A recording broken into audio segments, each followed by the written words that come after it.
₹279 મોજા એમેઝોન કંપનીને 27 લાખ રૂપિયામાં પડી ગયા. દર્શક મિત્રો, ખબર છે .com હું દ્રષ્ટિ આપ સૌનું સ્વાગત કરું છું. મિત્રો, લગભગ આજનો જે સમય છે તે ઓનલાઈનનો સમય છે. ઘણા બધા લોકો ઓનલાઈન શોપિંગ કરવામાં માને છે, પરંતુ ઘણીવાર એવું થઈ જાય કે આ ઓનલાઈન શોપિંગના ચક્કરમાં બ્લન્ડર પણ થઈ જાય. ઘણીવાર આપણને એવું જોવા મળતું હોય છે કે ગ્રાહક સાથે જો છેતરપિંડી થાય તો એનું ભુગતાન પણ ચૂકવવું પડે છે. હવે આ બધી વાતોમાં એક છે કે આપણે જ્યારે પણ ઓનલાઈન શોપિંગ કરીએ તો ચેતીને રહેવું જોઈએ. આજે આપણે આવો જ એક કિસ્સો સાંભળશું.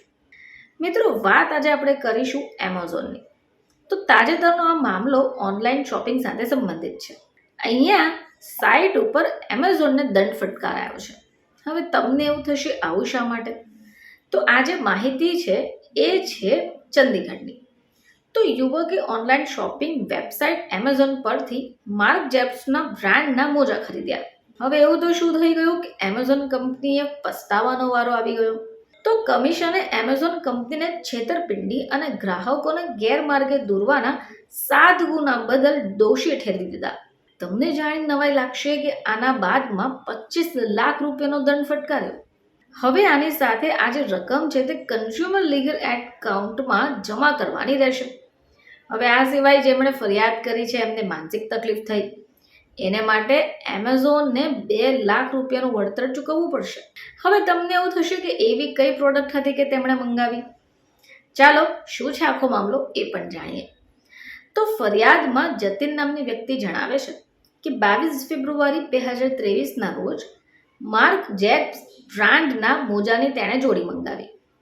હવે આ જે મોજા હતા એની કિંમત હતી ₹279.30.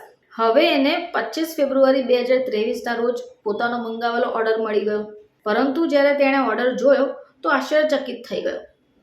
ફરિયાદીએ કહ્યું કે એમેઝોને ક્યારેક વેબસાઇટ પર માર્ક બ્રાન્ડ મોજાની કોઈ જોડી દર્શાવી જ નહીં. હવે આ અંગે ફરિયાદીએ એમેઝોન કંપનીમાં ફરિયાદ કરી. ફરિયાદી યુવકે એમેઝોનના ગ્રાહક સેવા વિભાગને પણ ઘણીવાર ફોન કર્યા, જોકે કોઈ ફાયદો નહીં થયો. આ જ કારણે જતીને એમેઝોન વિરુદ્ધ કમિશનમાં ફરિયાદ કરી દીધી. હવે ફરિયાદ કરી એટલે કમિશને એમેઝોન કંપનીને છેતરપિંડી અને ગ્રાહકોને ગેરમાર્ગે દોરવા બદલ 7 ગુના દર્શાવ્યા, દોષી પણ ઠેરાવ્યો અને 25 લાખ રૂપિયાનો દંડ ફટકાર્યો. હવે આ બાદમાં જેણે ફરિયાદ કરી છે એને માનસિક તકલીફ પણ પહોંચી હોય, એને માટે પણ એમેઝોને 2 લાખ રૂપિયાનું વળતર ચૂકવવું પડશે. એટલે સીધો અર્થ એ થઈ ગયો કે ₹279 મોજા એમેઝોન કંપનીને 27 લાખ રૂપિયામાં પડી ગયા. આ કિસ્સા પછી હવે ક્યારે પણ એમેઝોન કંપની કોઈની સાથે પણ છેતરપિંડી કરવાનું નહીં કરે. કન્ઝ્યુમર કમિશને કહ્યું છે કે ઘણી ઈ-કોમર્સ કંપનીઓ શોપિંગની સુવિધા તો આપે છે, પરંતુ કેટલીક કંપનીઓ નફા માટે નકલી ઉત્પાદનોને વેચે છે. તો જતીન જે વ્યક્તિએ ફરિયાદ કરી હતી તેમને તો આ સોદો ફાયદામાં પડ્યો, પરંતુ એમેઝોન કંપનીને આ સોદો નુકસાનમાં પડ્યો. ફરીથી તમારી સમક્ષ હાજર થઈશું, ત્યાં સુધી જોતા રહેજો ખબર છે .com.